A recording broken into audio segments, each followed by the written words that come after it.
நீ என்ன கடவுளா கலெக்டரா? அதுக்கும் மேல கேவலம் 13,500 ரூபாய் சம்பளத்தில் ஒரு செட்டு காக்கி ட்ரெஸ் ஒரு பூட்டை போட்டுக்கிட்டு 4 போலீஸ் ஸ்டேஷன்ல 40 போலீஸ்காரங்களை கண்ட்ரோல் பண்ற உனக்கே இவ்வளவு திமிரு இருக்குன்னா 8 மாவட்டத்தில் 16 MP 32 MLA வச்சுக்கிட்டு ஒரு ஸ்டேட்டையே கண்ட்ரோல் பண்ற எனக்கு என்ன திமிரு இருக்கும்? அதான வச்ச வெட்டு.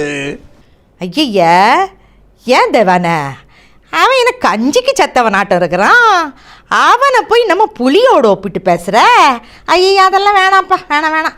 நீ நல்லதாக பார்த்து எடுத்து கொடு, நாங்கள் போகிறோம், போயிட்டு சரியில்லைன்னா மறுபடியும் திரும்பி வந்து அது சரி பண்ணிக்கிறோம், சரியா அப்படின்னு. ஸோ அதில் வந்து சகுந்தலா மேம் பேசுன வந்து விக்ரம் கிட்ட வந்து அது வந்து கொஞ்சம் ரஃபாகவே பேசுகிற டயலாக் அது.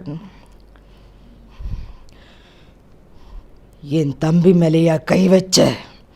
டேய், உனக்கு எவ்வளவு தைரியம் இருந்தா அப்படி நடந்திருப்ப.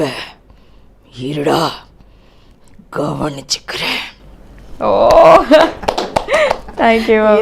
இது ரெண்டும் தான் எனக்கு மனசுக்கு ரொம்ப பிடிச்சது. நிறைய படம் பேசி பண்ணியிருக்கீங்க, பட் இது ரெண்டும் டக்குன்னு வர்றது. சார் உங்களுடைய டக்குன்னு மைண்டுக்கு வர ஒரு டைலாக் சாமி படத்துலேயே சொல்லலாம். சாமி படத்தில் வந்து அவர் விக்ரம் சார் கல்யாணம் முடிச்சுட்டு இந்த பந்தெல்லாம் தகராறு பண்ணி இவருக்கு வந்து பாதுகாப்பு கொடுத்துருவார். அந்த டென்ஷனில் இவர் உட்காந்துக்கும்போது எல்லாம் அடித்து இது பண்ணுவாங்க.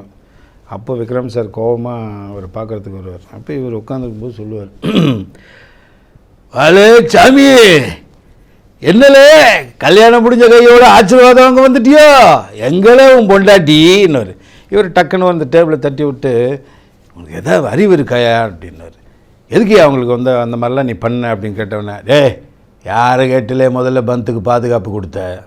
யாரை கேட்கணும்? என்ன கேட்கணும்? நீ என்ன கடவுளா கலெக்டரா? அதுக்கும் மேலே கேவலம் 13,500 ரூபாய் சம்பளத்தில் ஒரு செட்டு காக்கி ட்ரெஸ் ஒரு பூட்டை போட்டுக்கிட்டு 4 போலீஸ் ஸ்டேஷன்ல 40 போலீஸ்காரங்களை கண்ட்ரோல் பண்ற உனக்கே இவ்வளவு திமிரு இருக்குன்னா 8 மாவட்டத்தில் 16 MP 32 MLA வச்சுக்கிட்டு ஒரு ஸ்டேட்டையே கண்ட்ரோல் பண்ற எனக்கு என்ன திமிரு இருக்கும்? அதான வச்ச வெட்டு அப்படின்னு.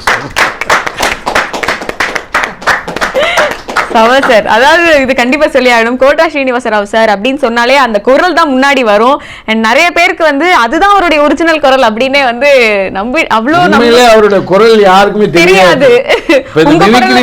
அதெல்லாம் என் வாய்ஸ் தான் எல்லாரும் மிமிக்ரி பண்ணிட்டு இருக்காங்க.